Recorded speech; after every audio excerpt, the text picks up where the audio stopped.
الحمد لله وحده والصلاة والسلام على من لا نبي بعده.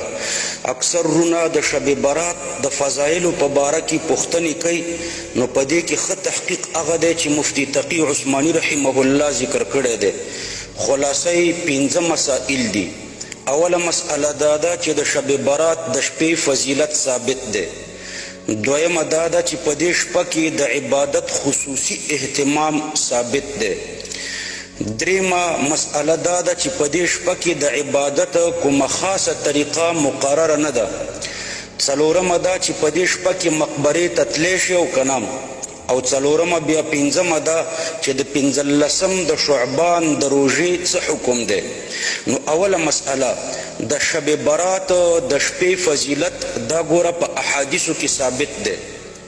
د شب برات د فضیلت په باره کې د 10 صحابو نه احادیث روایت شوي دي چې رسول الله صلی الله علیه وسلم د دې شپې فضیلت بیان کړی دی. په دې کې بعض احادیث سندن ضعیف دي، لیکن د تعدد د طرق له وجې نه دا احادیث د حسن لغیره مرتبې ته رسیږي. لہذا د دې شپې فضیلت په حسن لغیره حدیث باندې ثابت دی. نو دا خبره غلطه ده چې بعضې وایي چې د دې شپې فضیلت نه دی ثابت.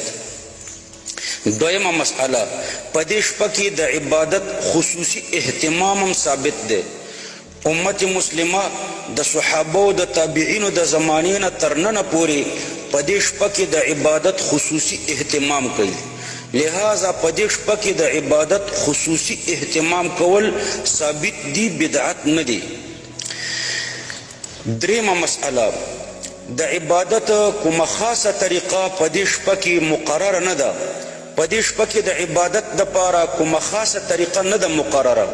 مثلا دا پکې نشته چې دا بعضې خلک وایي چې په اول رکعت کې به فلان صورت دومره کرتې لولې او په دویم رکعت کې به فلان صورت دومره کرتې لولې، بلکې په دې شپه کې عبادت نفلي عبادت دی. د چا چې هر څومره وس وي هغومره دې وکړي. د قرآن تلاوت دی وکړي، تسبیحات دی ووایي، درود شریف دی ووایي، نفلي لمونځونه دی وکړي. څلورمه مسئله، په دې شپه کې مقبرې ته تلل.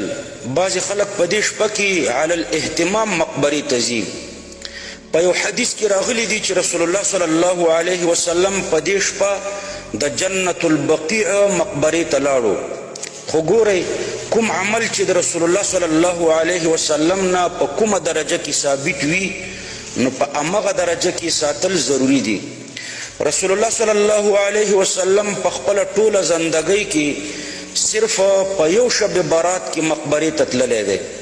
لہذا اوس هم که څوک یو ځلې نیم ځلې مقبرې ته لاړ شي نو صحیح دی، لیکن دا خبره نه ده صحیح چې خلک په هر شب برات کې مقبرې ته ځي، د دې التزام کوي او دا د شب برات لازمي حصه ګرځوي. پنځمه مسئله، د شب برات پسې چې کومه ورځ ده 15 د شعبان ورته وایي، د دې روژه په دې باره کې ګورې ورونو صرف یو حدیث دی. رسول الله صلی الله علیه وسلم فرمایي اذا كانت لیلة النصف من شعبان فقوموا ليلها وصوموا نهارها فإن الله ينزل فيها لغروب الشمس إلى سماء الدنيا فيقول ألا من مستغفر فأغفر له، ألا مسترزق فأرزقه، ألا مبتلا فأعافيه، ألا كذا ألا كذا حتى يطلع الفجر. کله چې د شعبان د 15 شپه شي نو د شپې قیام وکړئ او د ورځې روژه ونیسئ.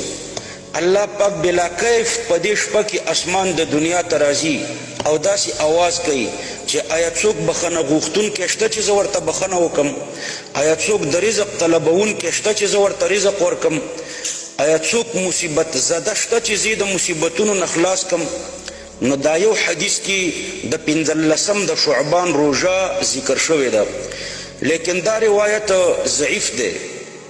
لہذا د دې کمزوري او ضعیف روایت د وجې نه د 15 د شعبان روژې ته سنت او یا مستحب ویل نه دي صحیح. البته که 15 د شعبان خو په ایام البیض کې راځي نو چې ایام البیز هم شي او 15 د شعبان هم شي، نو بیا د 15 د شعبان روژه د دې وجې نه نیولی شئ چې دا د میاشتې په ایام البیز کې راځي. دا په خیال کې ساتئ چې د ټول شعبان د روژو فضیلت ثابت دی. د 28 او د 29 د روژو نیول نه دي پکار، او نور د دې میاشتې د هرې ورځې د روژې فضیلت ثابت دی. او خاص د دې 15 تاریخ فضیلت په یو کمزوري روایت کې راغلی دی، د هغې نه استدلال نه صحیح کېږي. خو بیا ما درته وویلې چې دلته دوه خبرې جمع کېږي، یو 15 د شعبان چې په دې کمزوري روایت کې راغلی دی، او بل ایام البیز یعنی د میاشتې د سپوږمۍ چې ډېره روښانه وي په دې ورځو کې روژه نیول ثابت دي د هرې میاشتې. نو د دې میاشتې نیول هم پروا نه لري د ایام البیز په حیثیت.